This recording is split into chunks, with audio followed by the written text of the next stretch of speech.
स्वयंपाकघरातील वास्तुदोष. वास्तुशास्त्रानुसार घराचा मुख्य दरवाजा, बाथरूम किंवा स्वयंपाकघर हे योग्य दिशेने असावे. जर चुकीच्या दिशेने असेल तर घरामध्ये गरिबी आणि नकारात्मकता वास करू शकते. घराचे स्वयंपाक हे घराच्या नैऋत्य कोपऱ्यात नसावे, घराच्या उत्तर पश्चिम कोपऱ्यात नसावे, तसेच घराच्या नैऋत्य दिशेलाही नसावे. असे असेल तर घरातील स्त्री अनेक आजारांना बळी पडू शकते, विनाकारण खर्चात वाढ होऊ शकते आणि घरातील कलह, आर्थिक समस्या आणि अपघात उद्भवतात. असे असेल तर शेंदुरी गणपतीचा फोटो ईशान्य कोपऱ्यात लावावा. किचनमध्ये फळांचे चित्रही लावू शकता.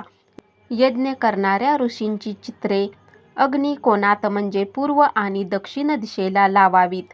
यामुळे घरातील नकारात्मकता दूर होऊन वास्तुदोषही दूर होतो.